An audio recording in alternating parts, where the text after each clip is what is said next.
सत्संगत जी, प्यार से कहना दयानंद जी के एक अच्छी सुंदरता वाला घर भी मिल सकता है, एक कमाई की जा सकती है, अच्छी नौकरी पे लग सकते हैं।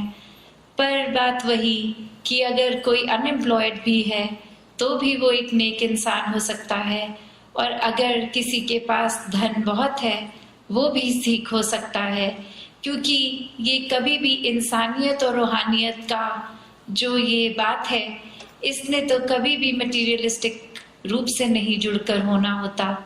ये तो सोल और सुपर सोल की बात है, ये आत्मा और परमात्मा की बात है। जितना एक आत्मा इस परमात्मा के रंग में रंगेगी उतनी ही बेरंगी हो जाएगी, उतनी ही एक अपने पूर्ण रूप में अपनी फुलेस्ट पोटेंशियल पे रहेगी, और वहीं ये अच्छाइयों से युक्त होगी। तो कैसे एक इंसान को ही सिर्फ अच्छा नहीं करना, अपने आप एक शरीर में है तो ये आत्मा को भी और निर्मल पावन बनाना है, इसको भी और प्योर बनाना है। तो जीवन एक माइंडलेसली नहीं जीना है कि अभी कुछ हो रहा है या कोई आसपास वाले कैसा कर रहे हैं तो वो अंधाधुंध हमने भी कॉपी करके वैसा कर दिया।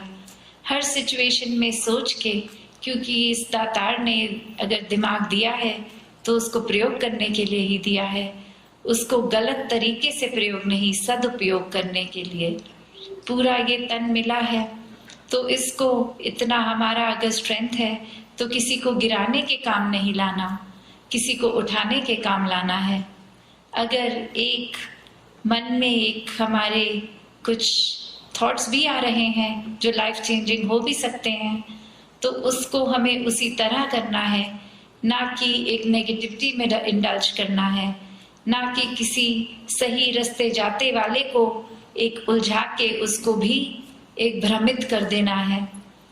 तो ऐसे जो संतों ने युगों युगों से संदेश दिया, वो मानवता के लिए वरदान बन के संदेश दिया कि जिस तरह हम अपने जीवन को चलाएं वो चाल भक्तों वाली चाल ही रहे, क्योंकि एक हर कार्य करते करते भक्ति की जा सकती है। यही तो गृहस्थ में रहकर भक्ति है, यही तो एक समाज में रह रहे हैं तो वो आंख बंद नहीं कर सकते।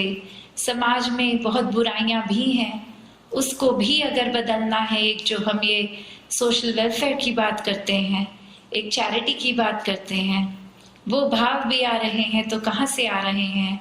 हम किसी की मदद नहीं कर रहे, हम सिर्फ सेवा कर रहे हैं, जो कि सेल्फलेस होके ही की जा सकती है। वरना तो फिर वो करने का भी ना हमारा फायदा ना किसी और का, क्योंकि अगर परमात्मा ने हमें चुना है कोई सेवा रूप किसी तरह का भी, तो वो हमारा आया ही कहाँ? ना तन हमारा, ना धन हमारा, ना मन हमारा। ये बल, ये शक्ति, ये समर्थता ये परमात्मा ने ही दी है, और फिर हम उसको अगर अहंकार रूप ले लेंगे, उसको अपना मान लेंगे, तो अपना ही नुकसान हो रहा है।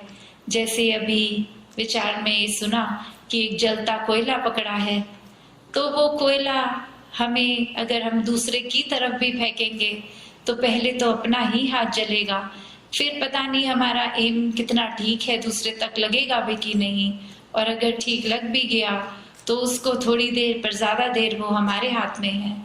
तो उसी प्रकार हम अपना नुकसान हर पल करते जाते हैं, जिस समय हम ऐसी सोच भी ले आए कि हम किसी और का नुकसान करेंगे।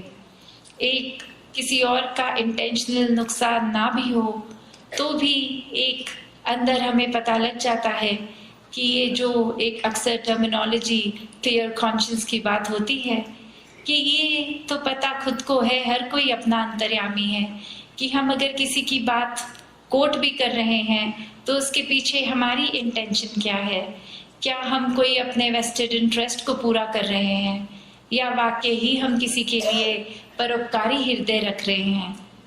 तो एक मन के भाव हर एक के जितना ज्यादा इस परमात्मा से जुड़ेंगे उतने ही हम पूरी तरह से मनुष्य बनेंगे।